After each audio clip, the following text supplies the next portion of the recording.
साथियों नमस्कार। साथियों, जैसा कि आप जानते हैं आज पूरे दिन हलचल रही है बिहार के इलेक्शन रिजल्ट को लेकर के। आप भी जान चुके हैं कि जो एनडीए है वो 200 पार कर चुका है और जो विपक्षी दल हैं उसमें बिल्कुल सन्नाटा छाया हुआ है। कांग्रेस की 5 या 6 सीटों के आसपास आने की संभावना है। एआईएमआईएम ने भी अच्छा किया है और जन स्वराज वो तो जीरो पे रही है, जीरो पे। आप जैसा कि जानते हैं कि हम लगातार डिस्कशन करते आए थे हमारे इसी चैनल पर। आज भी वीडियो मौजूद हैं, आप जाकर के इस वीडियो को देख सकते हैं। 2 दिन पहले मैंने बनाया था, इसमें एग्जिट पोल पर चर्चा करी थी और यहां भी मैंने अंत में बोला था कि एग्जिट पोल कुछ भी कह रहे हो, एनडीए 180 पार जाएगी। इससे पहले भी आप अगर बिहार वाले वीडियोस को देखें तो आप पाएंगे कि हर बार हमने यही कहा है कि बिहार में 180 पार एनडीए बात को कह रहे थे। तो आप में से कई लोग जो शायद आरजेडी के भी समर्थक हों वो इस बात को मान नहीं रहे थे और कह रहे थे कि अरे आप कुछ ज़्यादा ही इसको बड़ा चढ़ा करके बोल रहे हैं, ऐसा कुछ नहीं होने वाला है। तो हमने कहा चलो देख लेते हैं, अगर गलत हुए तो हम माफ़ी मांग लेंगे, सही हुए तो इस बात पर आप लोगों को और विश्वास होगा कि हरियाणा हो, महाराष्ट्र हो, दिल्ली हो और बिहार हो, चारों ही इलेक्शंस के रिजल्ट हमने इसी तरह से प्रेडिक्ट किए थे और आप सब जानते हैं कि आज भी वीडियोज़ मौजूद हैं और सभी आंकड़े आपके साथ हैं। हरियाणा के रिजल्ट में मैंने आपसे कहा था कि एग्जिट पोल दिखा रहे थे कांग्रेस जीत रही है, कहीं पर कुछ बीजेपी को जिता रहे थे। मैंने कहा था कि जो चीज़ें हैं वैसे रिजल्ट नहीं आएंगे, कुछ और ही आएगा, कांग्रेस नहीं जीतेगी, आप देख लेना। अंत में वही हुआ। उसके बाद महाराष्ट्र में आइए तो जो आंकड़ा दिया था वही हुआ। महाराष्ट्र में तो हर चीज़ आंकड़े से ज़्यादा गई है। जैसे इस बार भी 180 मैंने बोला था तो 200 पार हुआ है, लोग तो 140 के आसपास की संभावना जता रहे थे। दिल्ली में भी यही संभावना थी कि इस बार केजरीवाल हारेंगे, हार गए। और अब बिहार में आप देख लीजिए लैंडस्लाइड विक्ट्री है। एक्चुअल में ये जो प्रेडिक्शन है ये कोई ऐसा नहीं है कि अंदर से कोई मेरे को कोई अनुभूति होती है, ऐसा नहीं है। जो भी लोग, जो भी पत्रकार या जो भी यूट्यूबर्स या जो भी मीडिया से संबंधित लोग हैं, अगर किसी तरह का कोई प्रोडिक्शन कर रहे हैं अभी, तो जनरली ऐसे लोग हैं जिनकी उम्र 50 साल, 55 साल, 60 साल, 70 साल ऐसे हैं, बुजुर्ग टाइप के हैं। ये सभी लोग जो स्टाइल को फॉलो कर रहे हैं, जिस स्टाइल ऑफ पॉलिटिक्स को मान के चल रहे हैं, वो स्टाइल ऑफ पॉलिटिक्स 2014 से पहले बंद हो चुकी है, या कहेंगे 2014 तक बंद हो चुकी है। आज भी हम देख रहे हैं कि बिहार में जातीय समीकरण बिठाए जा रहे हैं। हर बड़ा बड़ा एनालिस्ट में टीवी पे देख रहा था अलग अलग चैनल्स को, तो वहाँ पर जितने भी पत्रकार हैं क्या बात कर रहे हैं, अरे बिहार में देखिए जो कुशवाहा हैं उनका इतना परसेंट है और वो जो ब्राह्मण है उतना इनका परसेंट है, और पता नहीं अलग अलग कास्ट की बात कर रहे थे। ठीक है जी, पासवान की, न जाने किस किस की। ऐसे यूपी में भी देखो कास्ट ये लोग करते हैं। लेकिन जो पॉलिटिक्स है, नो डाउट अभी भी कास्ट है पॉलिटिक्स में, अभी भी जो टिकट दी जाती हैं कास्ट के बेसिस पर काफ़ी हद तक दी जा रही हैं। लेकिन अब एक नया वर्ग उभर करके आ रहा है जिस पर कोई ध्यान ही नहीं दे रहा, और मैं वीडियोज़ में लगातार आपको बता रहा था। यह है लाभार्थी वर्ग जिसको स्कीम्स का लाभ मिल रहा है। एक है महिला वर्ग जिसको स्कीम्स का लाभ भी मिल रहा है, कहीं कहीं पैसे का लाभ मिल रहा है। एक है युवा वर्ग। युवा वर्ग में भी एक बड़ा वर्ग ऐसा है जो अभी भी डिससेटिस्फाइड है, सेटिस्फाइड नहीं है, लेकिन जो सेटिस्फाइड है वो इंटैक्ट है, वो हिल नहीं रहा है। ठीक है, तो अब जातियों के हिसाब से ठीक है, उनका एक अपना वर्ग उनका भी है, लेकिन उससे ज्यादा भारी ये वर्ग पड़ रहा है। एक टाइम था ये माना जाता था यूपी में जितने भी एससी समाज के लोग हैं या दलित जिन्हें कहा जाता है, मैं तो किसी को दलित और ऊपर नीचे नहीं मानता, बट कहने के लिए, समझाने के लिए बोलना पड़ता है कि जितने भी दलित समाज के लोग हैं, ये माना जाता था कि ये मायावती की तरफ जाते हैं वोट देने के लिए। ठीक है साहब, विद द टाइम क्या हुआ है, जब 2014 का इलेक्शन जीता था तब अमित शाह ने ऐसा समीकरण बैठाया था कि जाति के हिसाब से वोट प्राप्त कर लिए। उसके बाद 2017 और 19 तक वहां पर एक ऐसा वर्ग तैयार कर दिया था जो लाभार्थी वर्ग था। फिर यह देखा जाने लगा दलितों में भी एक बड़ा सेक्शन ऐसा जो बीजेपी को वोट देकर के आ रहा है। क्यों देकर के आ रहा है? क्योंकि उसको स्कीम्स का लाभ मिल रहा है। तो देखा जाए तो जो जातियां पहले माना जाता था कि इस नेता की हैं या इसी नेता को वोट देती हैं, अब उनमें से भी एक बड़ा सेक्शन टूट करके अगर बीजेपी की तरफ आ रहा है तो उसका कारण है लाभार्थी वर्ग पैदा करना। यह लंबे समय से इस पर काम किया गया है। जाति समीकरण भी बैठाए जा रहे हैं, पर इस पर बहुत ज्यादा जोर है। इस चीज को कोई पढ़ने का प्रयास ही नहीं कर रहा। और दूसरी बात यह होती है कि जब जब पार्टीज बहुत सारी होंगी तब तब आप ये बात मान के चलिए कि बीजेपी को फायदा होगा। और तीसरी बड़ी बात यह है कि विद द टाइम क्या हुआ है, अपोजिशन समझ ही नहीं पाई है कि पॉलिटिक्स करनी कैसे, मोदी को हराना कैसे। वो भी आज भी वो पुरानी पॉलिटिक्स को कर रहे हैं, नेगेटिव पॉलिटिक्स कर रहे हैं, जो आज मोदी जी ने अपने भाषण में बोला। नेगेटिव पॉलिटिक्स कैसे, झूठ उड़ा दो, वोट चोरी हो रही है, वोट चोरी हो रही है। अगर वोट चोरी जैसा मुद्दा चलना होता तो यहां बीजेपी बुरी तरह से हारती। वो मुद्दा चल ही नहीं रहा है, जबरदस्ती उसे घसीट रहे हैं, जबरदस्ती ईवीएम खराब है, ईवीएम खराब है, कभी इलेक्शन कमीशन खराब है, कभी कोई हर संवैधानिक संस्था पे सवाल उठा देना, ठीक है, कभी मुसलमानों को डर दिखाना कि अरे मुसलमानों के साथ ऐसा हो जाएगा वैसा हो जाएगा। लगातार आप देख रहे हो जाति जाति जाति जाति कौन कर रहा है? राहुल गांधी कर रहे हैं, हर जगह जाति ढूंढ रहे हैं, ठीक है। और इल्ज़ाम किस पे लगता है? बीजेपी पे, कि साहब ये हिंदू मुसलमान करते हैं। अरे हिंदू मुसलमान कांग्रेस करती है, वो चाहती है उसे मुसलमानों का वोट मिल जाए और हिंदुओं की जातियां टूट करके एक जाति उनको मिल जाए तो जीत जाएंगे। जैसे MY कॉम्बिनेशन बनाया हुआ है इन लोगों ने, मुस्लिम और यादव। तो ये चीज़ें काम नहीं कर रही हैं, ये मैं कह रहा हूं। इसलिए अपोजिशन को ये समझना होगा कि नेगेटिव पॉलिटिक्स करने से कुछ नहीं होगा। आपको विजन देना होगा कि मोदी जी आप ये चीज़ ऐसे कर रहे हो तो हम इसको और बेहतर ऐसे करेंगे। जैसे यूके में आप देखिए एक शैडो कैबिनेट होती है, यूके में, यूनाइटेड किंगडम में जो सरकार होती है और अपोजिशन जो होती है, अपोजिशन में भी सरकार जैसे मंत्री वंत्री वो सारे पद होते हैं, इसे शैडो कैबिनेट बोला जाता है। हमारे यहाँ विपक्ष होता है, उसमें कोई और पद वद नहीं होते, लेकिन वहाँ एक शैडो पद होते हैं, वो ये बताते हैं कि अभी ये मिनिस्टर अगर ऐसे कर रहा है और हम मिनिस्टर होते तो क्या करते हैं, ठीक है साहब। जैसे अमेरिका ने टैरिफ लगा दिया तो विपक्षी दल ये बताएंगे कि अगर हम फॉरेन मिनिस्टर होते तो हम ये करते। This is creative politics, this is positive politics. तो ये करिए ना आप ये बताइए कि बिहार में रोजगार आप कैसे दोगे, आप ये बताइए कि बिहार में आप पलायन कैसे रोकोगे, आप ये बताइए बिहार में जो गांव की फीसदी ज़्यादा है उसको शहरों में कैसे कन्वर्ट करोगे, बिहार में सस्टेनेबल डेवलपमेंट कैसे करोगे, बिहार में जातिवाद जो बचा कुचा है उसे धीरे धीरे खत्म कैसे करोगे, बिहार में महिलाओं को सुरक्षा और ज़्यादा मजबूती से कैसे दे पाओगे, बिहार में आज भी कुछ माफिया हैं उनको कैसे आप ठिकाने लगाओगे या कैसे उनका इलाज करोगे, इसका आप जवाब दो ना। बिहार में इन्वेस्टमेंट कैसे लाओगे, इनमें से किसी भी चीज़ का जवाब आपने नहीं देखा होगा, पोजीशन ने दिया हो, ना विजन है उनके पास, वो तो वोट चोरी वोट चोरी वोट चोरी कर रहे हैं। तो ऐसे आप नहीं जीत सकते चुनाव को। वो बात अलग है, कहीं कहीं चल जाता है, चीज़ें हो जाती हैं, बट एक मेजरली अगर आप देखोगे जो बीजेपी जीत रही है उसका कारण है ये। तो ये चीज़ पढ़ नहीं पाए जो विपक्ष के दल हैं। इसके अलावा आप लगातार देख रहे हैं कि बीजेपी 101 सीटों पर लड़ी थी और 90 पार हो चुकी है, 90 के आसपास चल रही है, कभी पार हो जाती है कभी 90 पे आ जाती है। याद कीजिए हमने आपसे कहा था कि सबसे बड़ी पार्टी बीजेपी बनेगी और हो सकता है स्टार्टिंग में, और स्टार्टिंग में ना सही, जैसे कि अभी लग रहा है कि स्टार्टिंग में तो नहीं, लेकिन बाद में एक टाइम के बाद आप देखोगे नीतीश कुमार खुद पद से हट जाएंगे और बीजेपी का आदमी सीएम बनेगा। इसकी भी हमने आपसे बात कही थी, वो होना ही है, विजन है उनका, ठीक है। उसके अलावा आप देखोगे तो इस बात को आज प्रधानमंत्री मोदी ने भी कहा है कि ये लोग चलते थे MY समीकरण बना करके, मुस्लिम यादव। मोदी जी कहते हैं हमने एक नया MY तैयार किया है जिसमें महिला और यूथ शामिल है। तो वो खुद कह रहे हैं इस बात को, तुम भी करो ना, पर विपक्षी लोग इस पर नहीं कर रहे हैं। तो ये 3-4 कारण मैंने बताए जो मुख्य कारण रहे हैं कि लोग क्यों नहीं समझ पा रहे हैं कि होना क्या है और क्यों डिफीट हो रही है। उसके अलावा जो इसमें कारण रहे हैं चुनाव में, वो सबसे बड़ा कारण ये है, ये जीते भी हैं और हारे भी हैं। जीते कैसे हैं? राहुल गांधी, इनका उद्देश्य था तेजस्वी यादव को कमजोर करना और तेजस्वी यादव पर भारी पड़ के अपनी इमेज को डोमिनेंट रखना।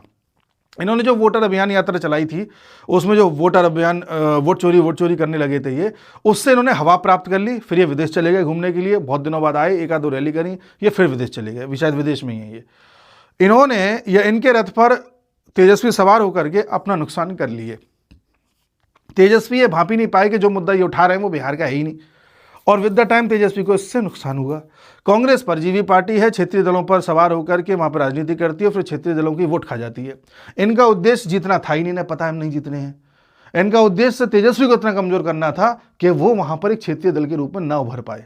जैसे ममता बनर्जी अपने आप में मजबूत हो गई हैं, तो जब भी लोकसभा के चुनाव होते हैं तो ममता बनर्जी का अपना वोट बैंक अलग, अपनी सीट्स अलग निकल के आती हैं।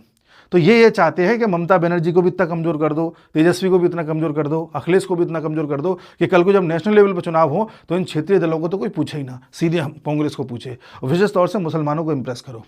ये जो वोट चोरी का इसका उसका मुद्दा जो देते हैं, जो बातें करते हैं, ये सिर्फ और सिर्फ उस वोट बैंक को खुश करने का प्रयास करते हैं जो इनकी तरफ आस लगाए बैठा है, लेकिन सफलता नहीं मिल रही।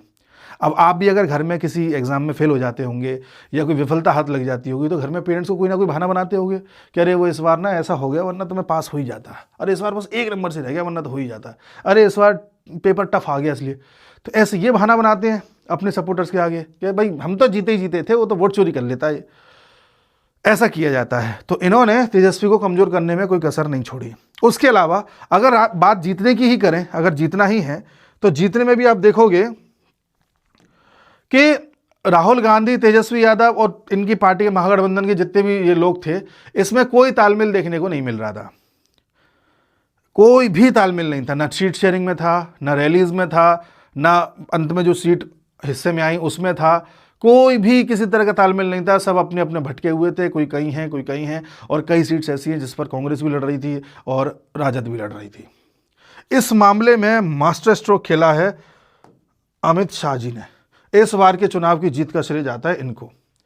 आपने गौर किया होगा, जो एनडीए है, जेडीयू, बीजेपी, लोक जनशक्ति पार्टी पासवान वाली या जीतन राम मांझी वाली, ये सभी पार्टीज में ऐसा तालमेल था, लग ही नहीं रहा था 4-5 पार्टीज अलग अलग है, लग रहा था ये एक ही पार्टी है। यह सुनिश्चित किया गया था कि सीट शेयरिंग में किसी तरह का कोई कंफ्यूजन ना हो। यह सुनिश्चित किया गया था कि अगर कहीं कोई नाराजगी है तो वो बाहर मीडिया में ना आए, उस नाराजगी को वहीं की वहीं समाप्त कर लिया जाए। यह सुनिश्चित किया गया था कि अगर किसी को लगता है कि मेरी सीट उसको दे दी गई है तो उसको शांत करके उसको बड़े पद के लिए आगे बढ़ाया जाए। यह सुनिश्चित किया गया था। कई रैलीज ऐसी हुई हैं जहां पर प्रत्याशी जेडीयू का लड़ रहा है लेकिन रैली करने जा रहे हैं देवेंद्र फडणवीस महाराष्ट्र के। कई रैलीज में देखा जा रहा है कि मध्य प्रदेश के सीएम जा रहे हैं, जेडीयू के कैंडिडेट को जिता दिया जाए उसके लिए। यानी कि बीजेपी वाले लोग जेडीयू के कैंडिडेट को जिताने के लिए रैली कर रहे थे। उनमें यह नहीं था कि हम तो बीजेपी वाले का ही करेंगे ना। उसी प्रकार से जेडीयू के दफ्तर में देखा गया, एक पोस्टर लगाया गया था जिसमें नीतीश कुमार और मोदी जी दोनों की फोटो थी। और थोड़ी ही देर बाद देखा गया कि बीजेपी के दफ्तर में पोस्टर लगाया गया जिसमें मोदी और नीतीश कुमार दोनों की फोटो थी। यानी कोई ऊपर कोई नीचे नहीं है, इस तरह से दिखाया जा रहा था बीजेपी और जेडीयू में। तो ये जो सामंजस्य था, इसे देख करके लोग हैरान थे। अब फिर वहीं पर ये पत्रकार गड़बड़ कर रहे थे, पत्रकार वहां भी गलत लगा रहे थे। अच्छा, जेडीयू के दफ्तर में नीतीश कुमार और मोदी दोनों की फोटो है, इसका मतलब नीतीश कुमार बी टीम हो गए हैं, बीजेपी इन पर हावी हो रही है। फिर जब बीजेपी के ये लगता हुआ देखा गया तो बोला गया तो बैलेंस करने के लिए लगाया है। ऐसा नहीं होता है। अमित शाह को यह पता था कौन कौन नाराज है, कहां कहां से बगावती सुर आ रहे हैं, कौन सा समीकरण बिगड़ रहा है। सबको फ़ोन किया, पर्सनल फ़ोन किया। बताया जाता है ऐसे 60 कैंडिडेट थे, सब जेडीयू बीजेपी सबको मिला के, जो किसी न किसी बात पर डिससेटिस्फाइड थे। बस एक फ़ोन अमित शाह जी का गया, सब सेट मामला। कुछ सीट्स ऐसी थी जहां घेराबंदी करने के लिए कुछ ऐसे लोगों को अपने साथ शामिल किया गया जो निर्दलीय लड़ने की संभावना थी। जैसे मान लो एक व्यक्ति थे, उनका नाम याद नहीं आ रहा, जिन्हें संजय ऐसे कुछ नाम था। वो अगर निर्दलीय लड़ जाते तो बीजेपी में जीत नहीं पाती, आरजेडी को फ़ायदा हो जाता। उनको कैसे भी करके अपनी तरफ करना, ठीक है, जिससे कि वोट कटे ना, और कहीं पर वोट काटने हैं तो किस तरह से एक निर्दलीय को खड़ा करना। ये सारा समीकरण इन्होंने लगाया था बैठ करके, ठीक है। उसी प्रकार से एक चीज़ और देखी गई कि ये जो फैक्टर था जंगल राज वाला, लालू का शासन। साथियों, मैं तो अपने बिहार के दोस्तों से पूछ रहा था फ़ोन कर करके, पहले भी पूछा हुआ है, सब आज भी बताते हैं कि भले ही 2005 में हम 15 साल के थे, 12 साल के थे, छोटे थे, लेकिन हमारे बड़े बूढ़े, हमारे परिवार के लोग आज भी उस बात से डरते हैं कि लालू का शासन कैसा था। अगर आप बिहार रात को 10 बजे पहुँचे हो तो आप पूरी रात स्टेशन पर सोते थे, क्योंकि रात को अगर घर पहुँचोगे तो बीच में लूटपाट हो ही जाएगी, कन्फर्म है।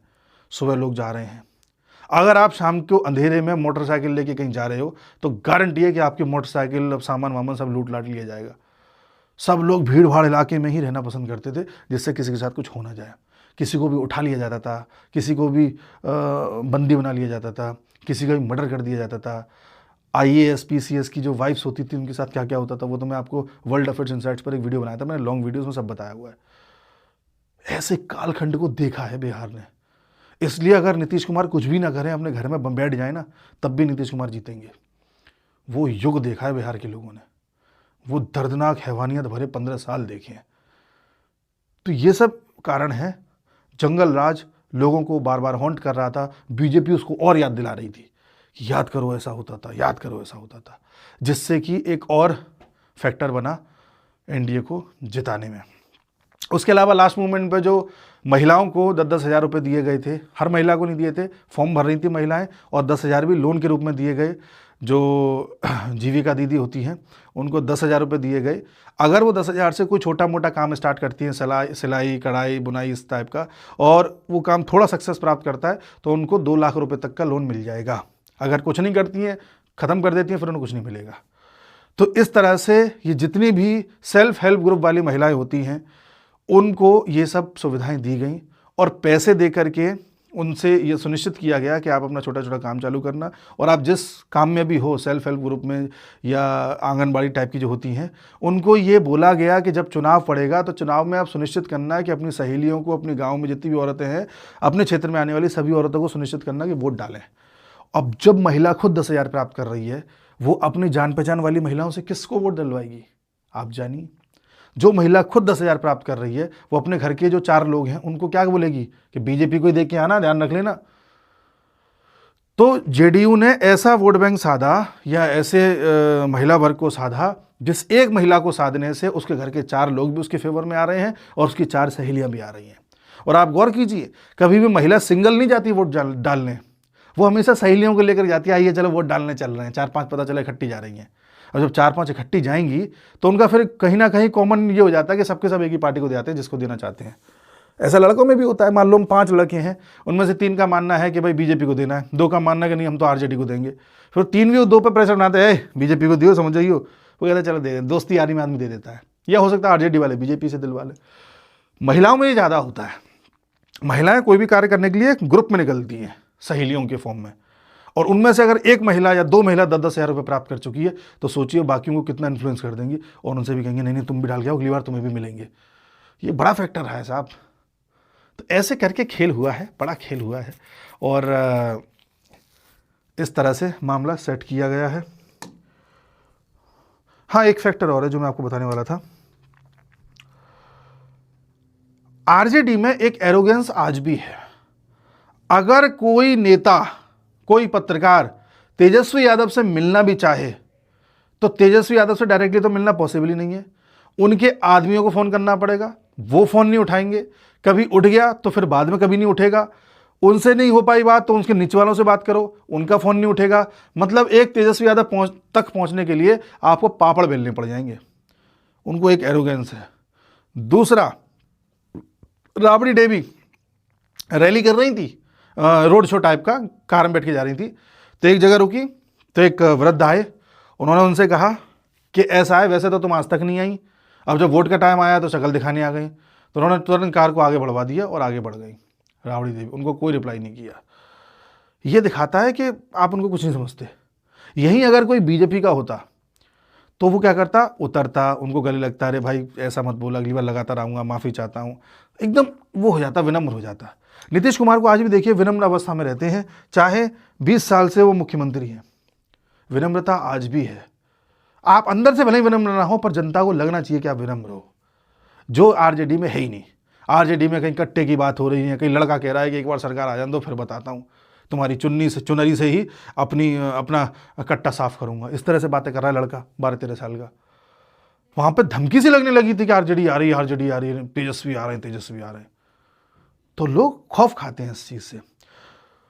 वहीं अगर आप यहाँ की बात करो बीजेपी वालों की, तो ये इस मामले में विनम्र है। मैं ये नहीं कह रहा कि सबके सामने में कई गड़बड़ भी हैं, लेकिन ठीक है, एक मोटे तौर पर एक परसेप्शन जो जनता में है वो ये है। अगला पॉइंट, अमित शाह ने टोटल 36 रैलियां करी थी, 36, उनमें से 35 सीटों पर बीजेपी जीती है। लालू ने जो रोड शो किया था, वो जेल में बंद है जो, वो हार गया। इसका मतलब जनता ये बता रही है कि हमें अब ये परिवार स्वीकार्य नहीं है। राबड़ी देवी जा रही हैं तो उनको सुनना पड़ रहा है। लालू यादव जिसके लिए रोड शो कर रहे हैं वो हार रहा है। और सबसे बड़ी बात, तेजस्वी यादव भी हारते हारते जीते हैं, उनकी सीट को फंसा दिया था अमित शाह ने। और सबसे बड़ी बात, तेज प्रताप यादव, इनके लिए सब दुखी हैं। महुआ से लड़ रहे थे साहब, हार गए, बुरी तरह से हारे हैं, 30 नंबर पर आए हैं। बताते हैं कि इनको जाने 23 या 25 हज़ार वोट मिले हैं, तो बहुत बुरी तरह से हारे हैं। इनके लिए सब दुखी हैं, सब बहुत, कि भाई परिवार से भी निकाले गए, पार्टी से भी निकाले गए, अब जनता ने दिल से भी निकाल दिया।